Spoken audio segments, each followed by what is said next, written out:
insurance and fire safety services. Now, my relative knowledge base about insurance and the cost of Georgia, the only thing I can tell you for sure that I know is it's too freaking high. As we progress with this campaign, we'll see what we can do about influencing the discussion to get Georgia from number 9 on high policy, high insurance costs out of 50 states down to where it likes to hang in education at about number 49.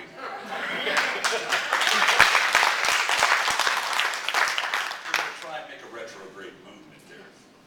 So I'm not going to talk specifically about the insurance commissioner slot, but I do want to talk to you desperately about some general line stuff. Like, first question, everywhere I go, and I identify myself as a libertarian, people do a double take, if not a spit take, because we're rare birds.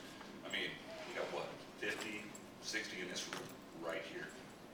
And often I'm asked by people, well, you're a libertarian, how many damn libertarians are there? And you have to respond, well, if you take a look at polling numbers here in the state of Georgia, there's somewhere between 127,000 and 1 million libertarians, because that's how many votes John Mons pulled in 2008.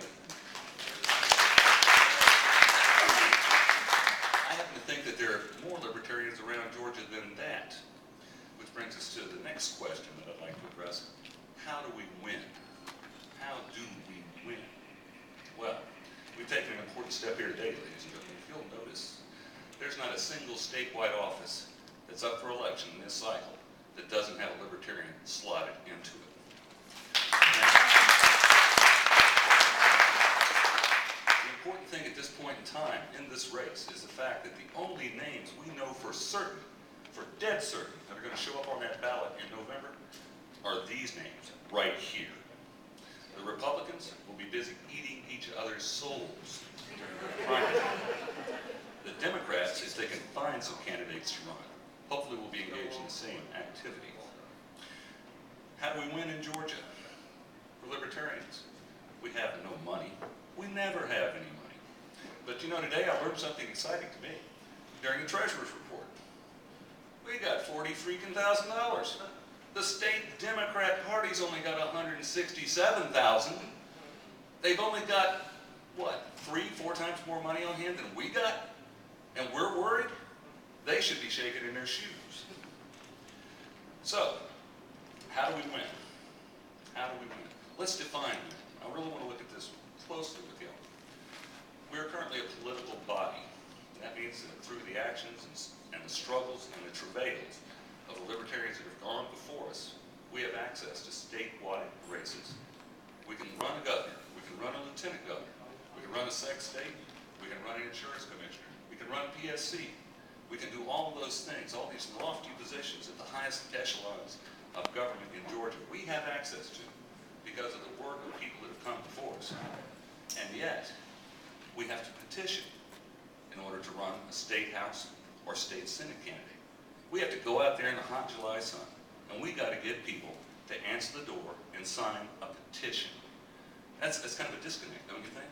I mean, we can run for governor with no petition, but we can't run for state house. That's got to change. And to change that, I think we need to look at our definition of winning in 2010. To me, winning in 2010 is John Mons polling 20% plus 1.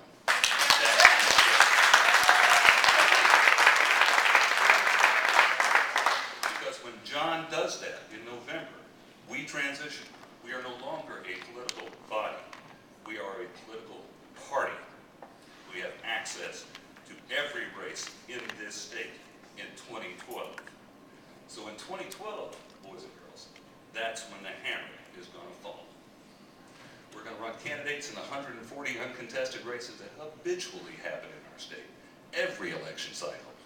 2008, 62 Democrats got a free ride, no opposition.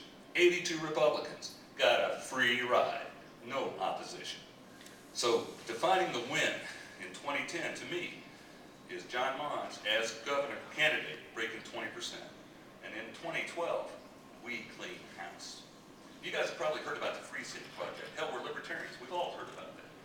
You know, the idea was that a bunch of libertarians would move to a small population state, and then by sheer force of numbers, institute libertarian government principles. No reason to move. You're living in the free state. We just got to get behind John. We got to get behind our state candidates. They have to reinforce his run, and we got to pull 20% in his race. And if John pulls 20% in his race, boys and girls, of all the people up here on this list right now, there's going to be 5 or 6 runoffs. 5 or 6 are going to result out of this. We got 2 runoffs in 2008 with a limited slate of candidates. Those runoffs are going to be hellishly expensive to our Republican and Democrat brothers and sisters. We're going to bleed them to the bone. They're going to fear us when we walk in a room. They're going to give us the respect that we deserve, because we are the leading edge of politics in the state of Georgia. And we're going to put you in the driver's seat, Mr. Mons. Thank you.